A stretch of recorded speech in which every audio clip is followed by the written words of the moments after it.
Welcome to your लॉबडी। आज की इस वीडियो में हम बात करने वाले हैं स्टैंडिंग ऑर्डर्स के बारे में। इंडस्ट्रियल एस्टैब्लिशमेंट में वर्कर्स और एम्प्लॉयज़ के बीच क्लैरिटी मेंटेन करना बहुत ज़रूरी होता है, तो इसी पर्पस के लिए लॉ में स्टैंडिंग ऑर्डर्स का कंसेप्ट इंट्रोड्यूस किया गया है। हम बात करने वाले हैं सेक्शन 2 क्लॉज जेड जे के बारे में, section 28 and 29 of industrial relations code 2020 के बारे में। तो चलिए समझना शुरू करते हैं।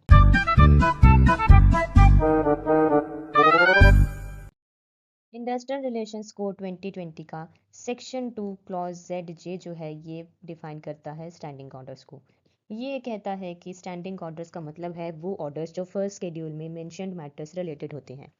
So to put in simple words, standing orders एक रिटन रूल बुक होती है जो बताती है कि इंडस्ट्रियल इस्टेब्लिशमेंट में एम्प्लॉयज़ का कंडक्ट कैसे होना चाहिए, वर्किंग कंडीशंस क्या होंगी, डिसिप्लिन कैसे मेंटेन होगा और डिस्प्यूट्स को कैसे हैंडल किया जाएगा।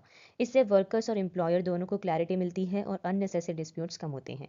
ठीक है, अब हम बात करते हैं सेक्शन 28 के बारे में, which talks about application of this chapter. इसका सबसेक्शन 1 कहता है कि ये चैप्टर हर उस इंडस्ट्रियल इस्टेब्लिशमेंट पर अप्लाई करेगा जहाँ पे 300 या उससे ज़्यादा वर्कर्स एम्प्लॉयड हैं।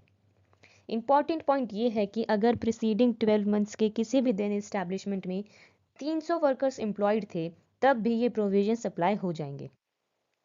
यानी कि उन इस्टेब्लिशमेंट्स को स्टैंडिंग ऑर्डर्स फॉलो करना कंपलसरी है। सब सेक्शन 2 कहता है कि ये प्रोविजन उन वर्कर्स पर अप्लाई नहीं होगा जो ऑलरेडी गवर्नमेंट सर्विस रूल्स के अंडर गवर्नड है, जैसे कि fundamental and supplementary rules, civil services classification control and appeal rules, civil services temporary service, revised leave rules, civil service regulations, civilians in defence service rules, Indian railway establishment code और कोई भी similar rules जो government notify करे। ठीक है, next हम बात करते हैं सेक्शन 29 के बारे में, जो कि बात करता है मॉडल स्टैंडिंग ऑर्डर के बारे में। इसका सब सेक्शन 1 कहता है कि central government model standing order बनाएगी। ये model standing orders conditions of service और रिलेटेड मैटर्स के लिए फ्रेमवर्क प्रोवाइड करता है।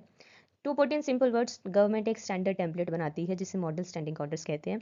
इंडस्ट्रियल एस्टैब्लिशमेंट इस टेम्पलेट को फॉलो करके अपने स्टैंडिंग ऑर्डर्स ड्राफ्ट करती है। सबसेक्शन 2 कहता है कि एक टेम्पररी अरेंजमेंट प्रोवाइड करता है। सबसेक्शन 2, जब तक किसी स्टैब्लिशमेंट के स्टैंडिंग ऑर्डर्स ऑफिशियली सर्टिफाइड नहीं हो जाते तब तक model standing order automatically apply हो जाएगा। ये पीरियड तब तक रहेगा जब चैप्टर स्टैब्लिशमेंट पर अप्लाई होता है, और तब तक जब तक सर्टिफाइड स्टैंडिंग ऑर्डर्स इन्फोर्स नहीं हो जाते। यानी कि अगर किसी एस्टैब्लिशमेंट ने अपने स्टैंडिंग ऑर्डर्स अभी तक सर्टिफाई नहीं करवाए, तो गवर्नमेंट के model standing orders automatically applicable हो जाते हैं। So this was simple explanation of section 2ZJ, section 28 and 29 of Industrial Relations Code 2020।